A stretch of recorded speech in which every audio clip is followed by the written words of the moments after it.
Hey guys, how are you feeling today? This is my second training on Facebook, and I actually just recorded this. Actually, I did this seminar live with a whole bunch of people, but then I realized that I forgot to push the recording button. So I'm going to do it once again as a training, a presentation that I will actually upload on my website and on Facebook in my Facebook group so that you can all watch it once again. I hope that all of these little issues are not going to bother you. But so let's go straight into it. So today we're talking about conflict resolution. We're talking about how can we stay in touch with ourselves, how can we stay nicely balanced emotionally, because in this time of trouble we are going through so many difficult situations. This whole working from home, this whole pandemic has been causing us all a lot of disruption in our life. So many of our habits, so many of our regular routines have been completely destroyed, I would say, in the last few months, and everybody's feeling very anxious and very angry with many things. We feel a lot more worry and annoyance in the air, and I think that's where we're all struggling to stay nice with each other. So I've had really good feedback from the participants in the live webinar that just happened. I'm just going to go straight into sharing with you what I shared with them, and hopefully if you have any questions you can also ask me on the Facebook group. So today's talk, I'm going to share my screen now so that you can see all the beautiful things that I've prepared for you, is all about how we really want to communicate with each other better. So I'm going to just put this on slideshow so that all of you can see it. And, the idea of sharing with you how to resolve conflicts and to create a deeper connection with your partner obviously came to me because in the last few weeks I've had a whole bunch of clients who I've seen, I've been seeing for a while, and maybe they stopped seeing me because things were going better, who have called me for emergency sessions, basically to help them vent or to help resolve specific conflicts that were coming up, because suddenly they were spending so much more time with their significant other. And I thought, well, actually, this could really help so many people out there. So I'm making this available to every one of you who wants to have a deeper connection. I feel that, this whole situation, yes, it's difficult. Lots of people are going through a really hard time. But, when did you ever imagine that you're going to beg to be let to go back to work? It seems that, our psychology is so weird. When we're now asked to stay home to literally save the planet, the one thing that we really desperately want to do is to go outside and to go to work, So I thought maybe for today, I'd like to ban a few things so that psychologically we start doing them a lot more. And the one thing that I would like to ban is listening. So hopefully you will be more open to listen to your partner after this whole presentation that I'm going to give you today. So let's start with how different people respond to conflict. What does it mean that we respond differently to conflict? Well, depending on our upbringing, depending on our experience, depending on how we've seen people fight before, we respond to conflict in 5 different ways. And these 5 ways are simply, one of them is we become very accommodating, or the opposite of that is avoiding the conflict. So when we're accommodating in a conflict, it means that we're always agreeing straight away to what the other side has to say. We don't really have any counter arguments. We don't have the courage to express our point of view. And we simply never have our needs met in an argument. When there's something happening, but our partner is much stronger, we tend to be allowing them to take us wherever they want to go. Other people may be avoiding, which means that The conflicts are there. The partner may be trying to resolve something, but it's this kind of stuff where like, no, no, no, I'm not listening. There's nothing happening. Everything is great. We don't have a communication problem. We don't have any problem. We just need to, just move on, put it all under the carpet. Obviously, we all know how that feels when your partner doesn't want to resolve something, whether it is your boss, whether it is a work colleague or your life partner. Avoiding conflict is a very natural way of dealing with it sometimes, but is never very productive. The next way is when you're being very competitive in a conflict. Some people love the idea of conflict. Some people jump into it because they love to be proved right, or they love to think that they're right and they're going to win that argument, and they're going to just push for that solution as much as they can. If you are the competitive fighter, so to speak, it can actually be very difficult for you to have any balanced relationships in your life, because you're causing arguments as much as you are responding to other people communicating their issues with you. Other people tend to be very compromising, which is quite similar to accommodating. But accommodating is basically allowing the other person to make the decision, so completely going with the flow. Compromising is people who are really trying to have some of their needs met, and they sometimes say, well, but I would like it to be that way. But I will talk a lot about this a little bit later. Compromising for me is a lose-lose solution. A lot of people think that to be successful in a relationship, you need to compromise, but I prefer to have a negotiation, which is a win-win. I'm going to talk about this a little bit more towards the end of this presentation, of this training. The final response is to be collaborating. And this is kind of what I'm aiming at with this presentation, to get more people to respond to conflict in a collaborative way. That means that we are, both parties on the argument are looking for suitable solutions, for mutually acceptable solutions. So the win-win negotiation that I mentioned early on. Now, let's look at why do we respond so uncharacteristically sometimes in a conflict. So depending on whichever one of the 5 types of responses that I've mentioned earlier, all of our responses to conflict are actually triggered by a little part of our brain called the amygdala. The amygdala is this little almond-shaped part of the brain, I would say, that is one of the most fundamental things we are born with.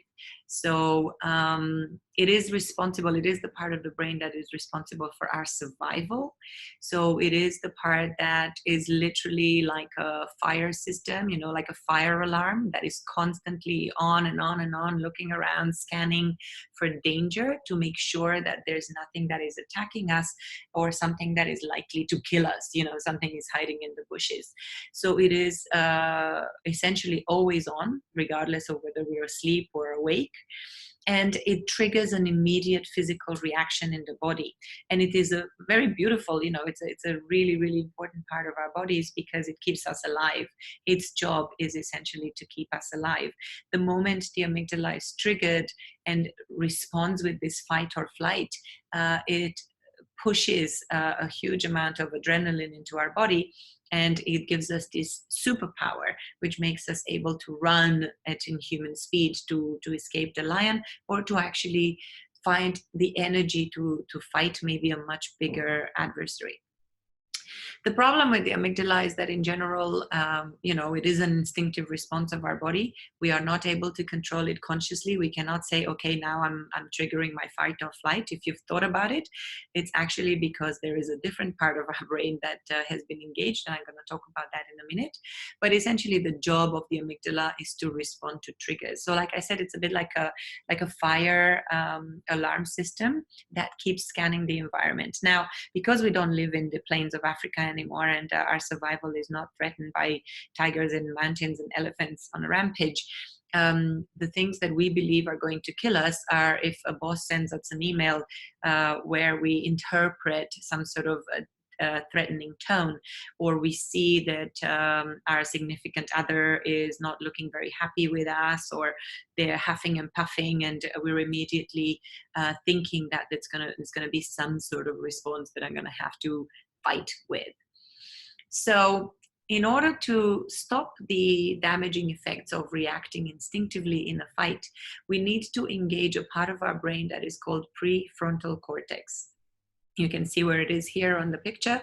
The prefrontal cortex is the part of our brain that basically analyzes our environment. It starts looking at whatever was the perceived threat that got the amygdala triggered, and decides whether our social skills are necessary to be used in this situation so that we have a better experience of life. Because the prefrontal cortex is the bit that says, actually, you know what, you are not being attacked by a tiger, so you can chill. The only problem with this is because it needs a few seconds or a few fractions of a second to do this analysis, to really make a decision whether running or fighting is really, really necessary, or we can respond with more civility to that particular threat. It takes a little while for this part of our brain to come online. And this is something that gives us conscious control. So when this part of our brain is engaged, we are able to change the way we respond to a stimulus, which means that we have already made a decision that this is not a life or death situation, and we can choose our response, which means we are not reactive. We are not instinctively punching before we have a chance to think, hang on a minute, is my partner really trying to kill me here? So let's start talking about the solution. What am I offering you today? What am I bringing to the table? Well, I would like to introduce a tool that I have been using for the past 6 years in my relationship coaching practice that has helped many, many couples resolve ongoing conflicts that have been, part of their everyday life for years.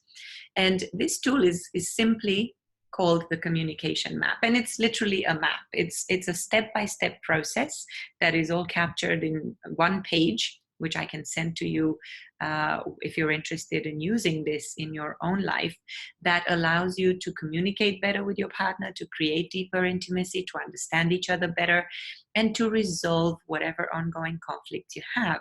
And in this training, I'm going to give you the step-by-step process by which you can resolve every single conflict in your life, because it's a structure, and our brain understands structure. It gives you an easy to follow path, so that you get from whatever angry and frustrated and reactive place that you're in right now because of all this anxiety and worry and pressure and feeling overwhelmed, to finding new solutions, new ways of dealing with this stuff, and not to be so responding from the animal side, the primitive side, but to engage this more social aspect of your personality.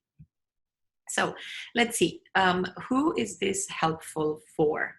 Well, wherever you are in your life, you will have a whole bunch of different people that you might end up having an argument with.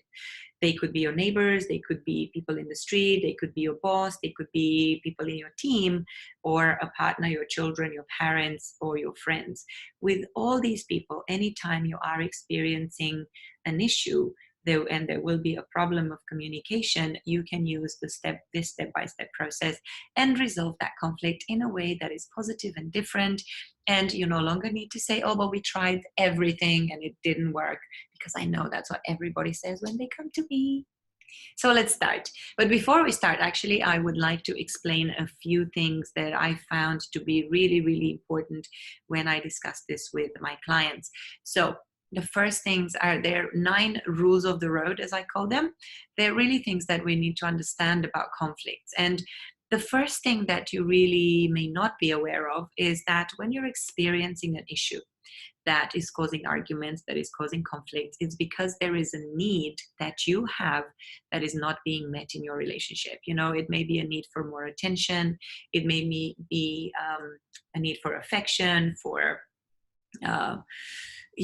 physical connection, for intimacy. It can be simply a need for cleanliness around you. Obviously germs are a big deal right now. All of these things are legitimate, and this moves us to the next issue, the next rule of the road, which is to actually say that no matter what you think, if your partner is experiencing an issue, It is completely valid that they have that issue. It's not up to you to decide if they have it or not, because you may not be aware they have this need. It could be an emotional need for attention, for affection, for acceptance, or it could be a functional need for order and cleanliness, and I don't know, to have a nice smelling partner in their bed.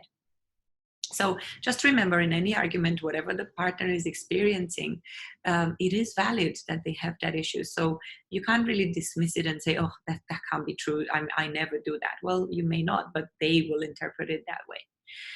The other thing that you need to remember is that whoever has the unmet need, they own that issue. So try not to turn it around to say, oh, but I have the same problem and you're not responding to it in a different way, because what you might think is the same unmet need, or what looks like the same issue on the outside or on the surface, it may come from a completely different need. So it's good to be mindful that our perspective completely shifts in different situations. So listen to what the partner has to say. What does it really mean for them? Also, that in order to resolve an issue, you really need to take it one step at a time, which means that often what happens in couples arguments is something that my relationship expert guru Esther Perel calls kitchen sinking. Kitchen sinking is when in the course of an argument you bring up everything, all the issues that you're having. Well, and you make me unhappy, and we haven't had sex in ages, and you didn't do this last time, and last summer when we were on holiday you treated me like a jerk, whatever. So you're bringing everything up at the same time. Well, that's obviously not helping to resolve the conflict, because you can't solve all your issues at the same time. You really need to go one by one, even if that might mean you have to have several of these conversations. It's worth doing, but do it one by one. It is also important that in an argument, in the course of creating a new path for yourselves in resolving that conflict, it's important that you listen to each other. If we speak over our partner, well, obviously we're not listening at our time, because our brain can't process listening and talking at the same time. It's just pretty impossible for us to handle that much information. So it's really important that you take turns, that you respect your partner and take your time listening to them, and then make it clear to them that it's your turn to speak. We also need to be mindful that only 7% of what we say is actually the words that we use, that so much more is to be seen and heard and noticed in the intonation, in the tone of voice, in how loud we speak or how softly we speak, in the way our body looks. If I'm like this, even if I say I love you, that particular body language might still be interpreted as very threatening and therefore not productive. You also need to listen with curiosity. One of the most important things in communication is to actually use our ears twice as much as we use our mouth, which means that we need to listen so carefully to what our partner has to say, because what happens most of the time, we already assume we know what they're going to say, and this is why we never find a new solution, because we don't truly listen to them with curiosity to really understand what is that they're experiencing. Number 8 is to maybe shift from believing that every argument is a war to a situation in which you assume a win-win is possible. So often when we fight, we want to be proved right. We want to demonstrate to our partner that our interpretation of reality, our ideas, our opinions are the truth. There isn't such a thing as the truth. There is such a thing as our truth, how I feel, how I see, how you feel, how you see. But there isn't, a need to see a conversation as the need to fight. A win-win solution is a solution in which both parties are happy with the outcome. So taking your time to find that solution is totally worth it, because it means you're not going to be going round in circle having the same battle over and over again. And then the last, but really one of the most important aspects of trying to work towards a positive resolution to a conflict, is to know that our relationships are created through the energy that we put in it together. So whatever I put into the story and you put into the story, it creates a space. It's a relationship is a separate entity that we build. It's a bridge that we build between ourselves, and we have to nurture that space. We have to allow that to happen. We have to consciously try to create that bridge, that connection between us every single time. So let's look into the path, the 5-step process that I mentioned. Let's break it down. So I'm going to go one by one, step by step, and I'm going to explain to you what's the best way to do this. In all conversations, in all relationships, no matter who is involved and no matter what direction you're looking at, there will be two people involved. There obviously can be situations in which you've got one person communicating to multiples, to many others, but I'm going to take it obviously in a simple one-on-one scenario. So in every human communication, there is a sender, a person who expresses something, a giver who projects that information out, and it's a receiver, someone who receives that information, someone who understands what's going on. In this scenario where we're talking about conflict resolution, we're talking about these two partners, these two people experiencing an issue. The issue can be anything, but as a receiver, as the sender, if I'm experiencing an issue, I communicate it out. But as the receiver, we need to be mindful of the fact that we need to learn it's not about us. What happens most of the time, if there is an issue being presented to us, we somehow think it's a problem with us. I am the problem. So we respond defensively. We try to protect ourselves because we feel that the other person experiencing an issue is an attack to us. And that little part of our brain, the almond-shaped amygdala, is reacting as if that person is trying to kill us. Well, not all issues are deadly. Especially in our today's world, in the marriage, very few things will kill you. So what have you got to lose? Just listen carefully, accept that your partner is going through something and that it doesn't have to be about you at all. Someone can get angry for a million reasons. It doesn't have to be about you at all. So as the receiver, as the listener, try to be curious about what is this experience for your partner. What are they really going through? Support them and support the relationship by trying to listen very carefully and try to be compassionate and try to really understand the details and the deep structures of what they're actually talking about. So in order to clarify this, you want to explain, to show your partner that you are with them in this, that you are connected with them, that you are paying attention, and make sure that you ask questions to clarify, because it's super important that they understand. So let's say we have an issue with someone being angry over something the other partner has done. And this could be a million different things. I'm going to give you an example in a minute. But for now, I first want to talk about what tends to get in the way, because I told you the amygdala immediately puts us in this defensive mode, in protective mode, so to speak.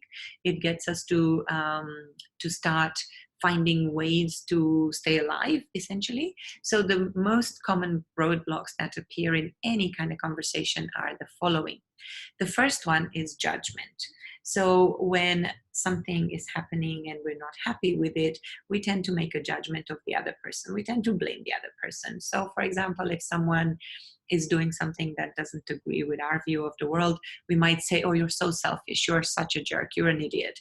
How could you possibly do this? This is judgment. All of these things certainly mean that I have expectations that you are not meeting, so I'm judging you as not being good enough and not being able to meet those expectations. Judgment is often interpreted as a personal attack, and when we judge people, they're not going to be very nice and they're not going to listen to us. So be careful with making these judgments. The second way that we block communication is through interpretation, because every human communication means that a lot of the context is left out. If you just pay attention to the words that someone say, you also will make meaning out of the way their face looks, the way they frown or they not frown, the way their body is leaning forward or backwards, if their voice is loud or soft, but also about the story that they tell you. We create our own story. Every connection that we make is actually imaginary because we fill that gap with our own experience. So we create that reality in our mind, and it will look very different for each of us. The third roadblock is defensiveness, which means when the amygdala is triggered and we want to protect ourselves, we want to make sure that we are safe and the other person is not going to kill us, we put up all sorts of barriers. We sometimes turn it around to the other side to say, well, but you also do the same. Or we say, oh, but it wasn't my fault. My boss didn't allow me to leave on time, or whatever it is. So we get very defensive. We say, oh, but I never do that. How can you say that? Blah, blah, blah. All of these different things happen. The fourth type of roadblock is actually reactive emotion. You might get really upset. You might get really quiet, which means that you completely freeze. You don't want to be part of the problem at all. You just block the other person and ignore them. Or you might throw the plate at the wall, or you might start crying. These are all reactive emotions that obviously are roadblocks to any conflict resolution. So be careful next time you are in a situation where you might be blocking the conversation and the solution, to see which one of these is coming up for you. And it could be that all of them are there, by the way. So it's not just going to be one at a time. And one thing that is really important to remember, because most of these roadblocks are actually triggered by the adrenal response that comes from the amygdala deciding that we are in danger. What we actually want to do is to give ourselves the time for the analyst, for the prefrontal cortex to come online and to analyze the situation and decide that we are not under threat, that actually nobody is trying to kill us. And then we can respond in a very different way, and we can follow the map. Because if we are still in that very adrenalized state, we are not going to be able to do all of the things that I'm going to tell you next. So before you start practicing this tool, make sure that you give, when this judgment, interpretation, defensiveness, or reactive emotion is triggered, you are able to stop and give yourselves time to engage the smarter part of your brain. It's usually an easy way to do it, although no. Physically speaking, one way to give time to the prefrontal cortex to respond is actually to take a deep breath, or a few deep breaths, because then our natural analysis abilities come online and we are able to decide, okay, is this a lion? Is it not a lion? Most of the time not. Obviously we don't see many lions that are threatening our life every day, but it gives us a chance, it gives the prefrontal cortex a chance to analyze the situation and then to make a decision, a conscious decision on how to respond to this stimulus, to this trigger. So now the step 2 in the map is to really understand the issue. So whatever the sender is communicating, you also need to, as the receiver, you need to understand how you process it. What meaning do you make? What is your response? Which buttons is this communication, is this issue pushing for you?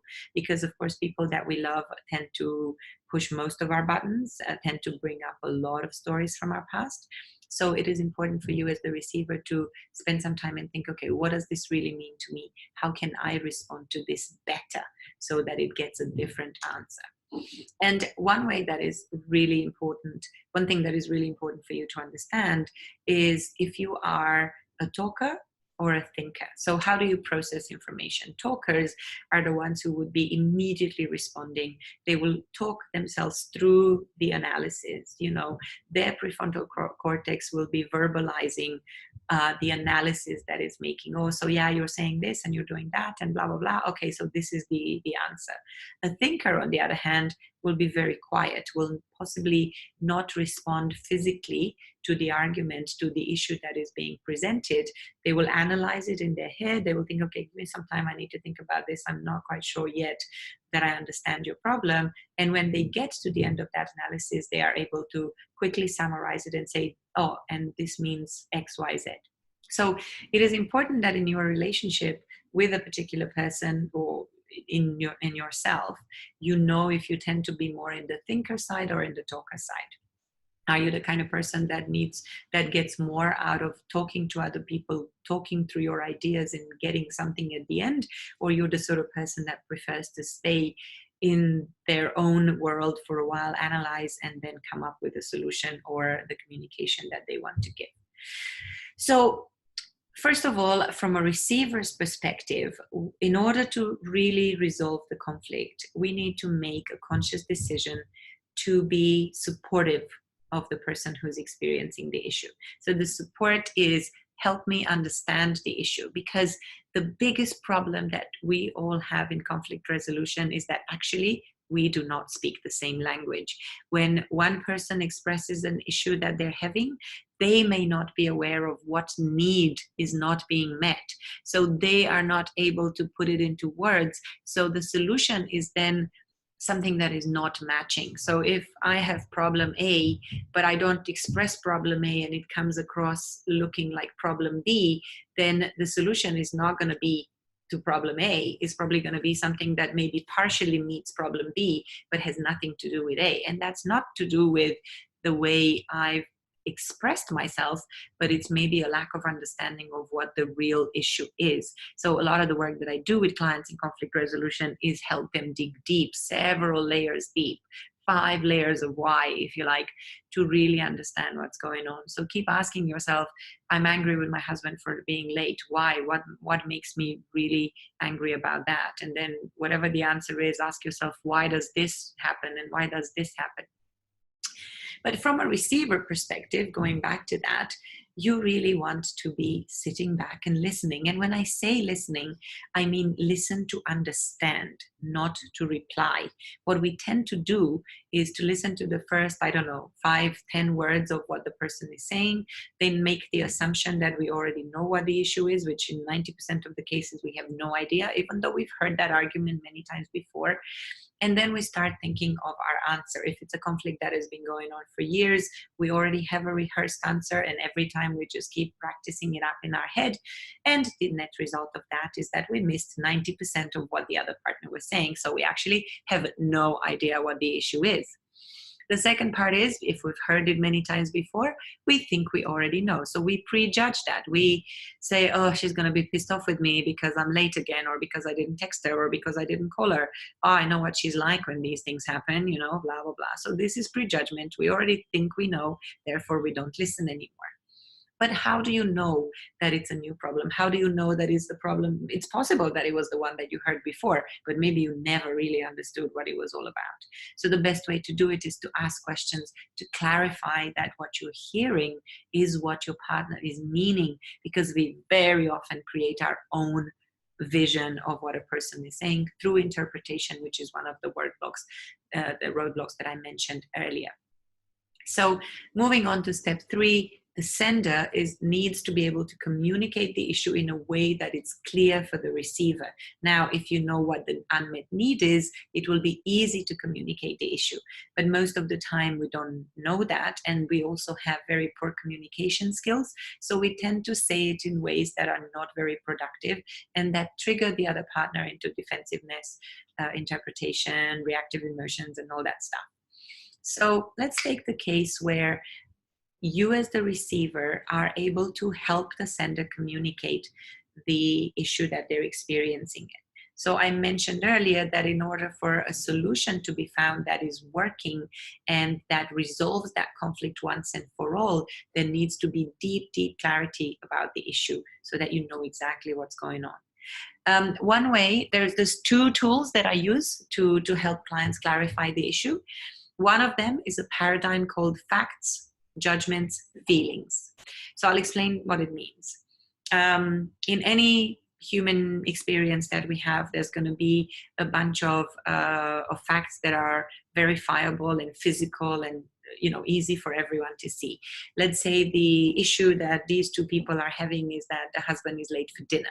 Well, this is a fact, because if he's supposed to be home at 6, there is an expectation or an agreement, a conscious or an unconscious agreement, or an unspoken agreement, that one of the partners will be somewhere at a certain time, and he shows up at 7:30. Well, that's a fact. Everybody knows that if you're not there at 6, you're late, right? It's kind of how we make assumptions and we generalize about things. But this is a fact, right? The fact in itself is neither here nor there. It's 6, well, he's home. It's 6 o'clock, it's 7:30, he's still home, he's present physically in the room. But then comes the judgment, right? When we say, oh, but you're late. Late is a judgment. Late versus what? Right? Late implies a comparison that you should have been here, a comparison and an expectation that has not been met.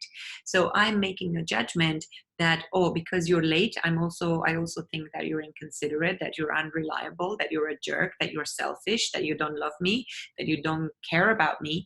So all of these are actual judgments. They're not facts, right?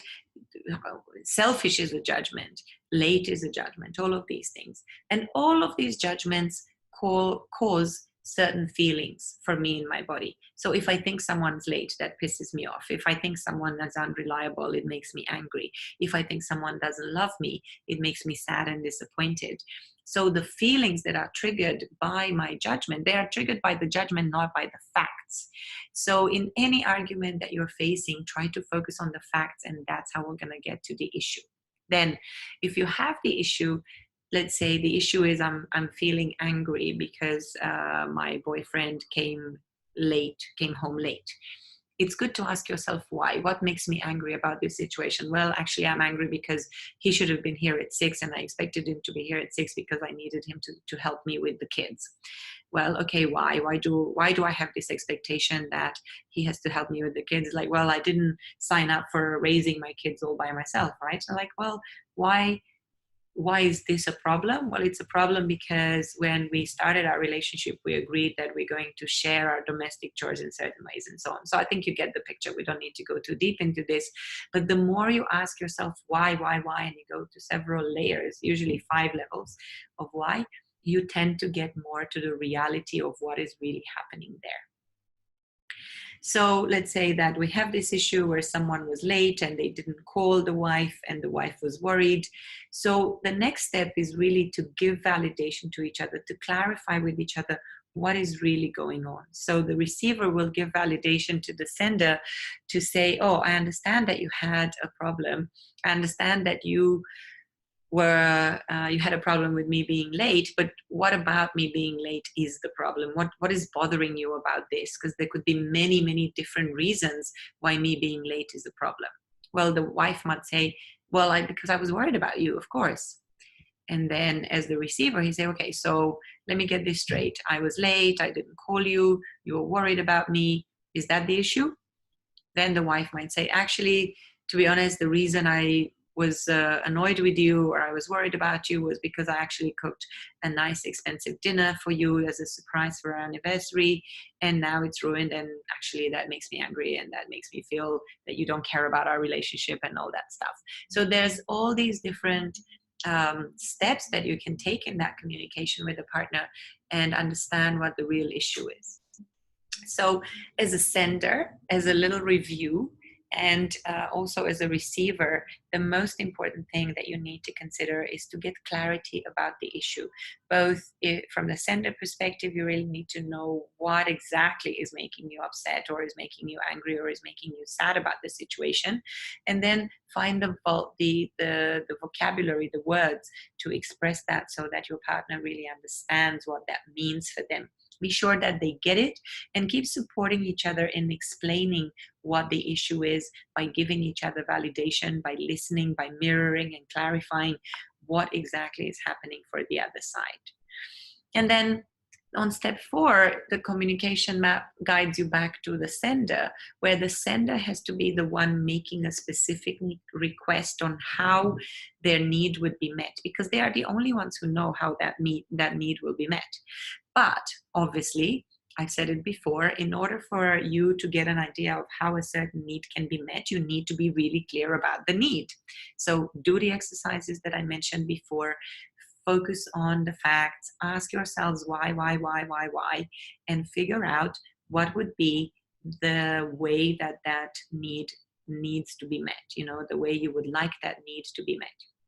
And you then have to make a request, ask for what you want, but not in a demanding, commanding kind of way, but in a nice statement to say what would really work for me would be if you could maybe text me if you're going to be late for dinner. So this is a nice way of making a request by using this kind of referential language, making a suggestion as opposed to giving your partner a command, because nobody really likes to be told what to do. From a receiver's perspective, it is really important that you support the sender in making a request and not get defensive at this point, or not think, oh, we've been there, I tried that before and it didn't work, and you still weren't happy. So try to avoid defensiveness at this point, because it's kind of nicer if you can really listen to the partner. These are a few alternatives to request. This is what we do, and they're not particularly great ways of responding. Sometimes we complain, we say, oh, but you never do any of this, or you always do something like this. We are becoming entitled to say, well, I deserve your attention. I'm your wife. You're supposed to be doing this for me. Or we can be very demanding to say, you must do this for me because this is the only way it's going to work. Or this could also be a threat, or it could be coercion. Say, if you do this again, I'm going to leave you. If you don't do as I say, something bad is going to happen. Or we continue to criticize our partner to say, oh, you're such a jerk. You always do this. I'm so fed up with the way you're behaving towards me. Or we do what is called mind reading, which means, oh, I know what you're thinking right now. You think that I'm an idiot and that it's my fault. And, it's all what I'm being so demanding and so horrible to you, and you do everything for me. So this is mind reading. And then as a receiver, you want, like I said, to support the sender to make a request. You can actually ask the question, how can I support you to meet this need? What could I do better next time? What would work for you? What would be a good answer to this problem, or a good solution to this problem? All of these are great questions you can ask to support your partner to communicate this. So when you think of it from the sender's perspective, having your need met is really to let go of the how that need has to be met, which means it's not important how it is done, as long as it is done. So if you want to have a clean living room because you have people coming in and out of your house all the time, then it doesn't matter whether your husband cleans up himself, or he hires a helper to come in and do the job, or he gets the kids to help around the house. However it's done, what matters is that the need is met.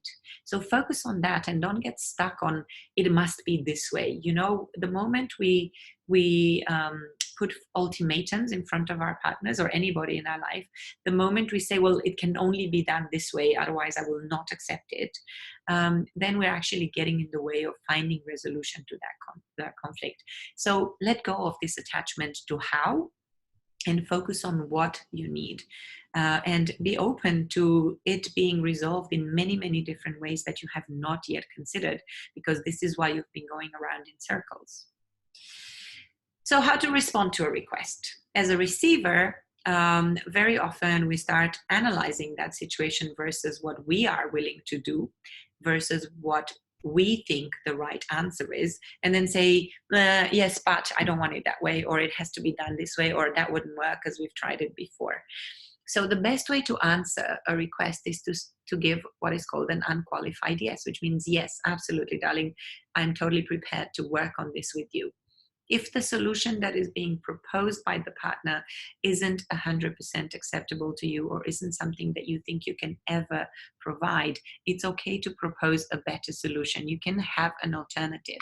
So for example, if the partner, the husband says, okay, what would I need to do differently next time so that you don't get so upset if I'm home late, then the wife might say, oh, you should always call me by 5 o'clock to let me know if you're not going to be home at 6.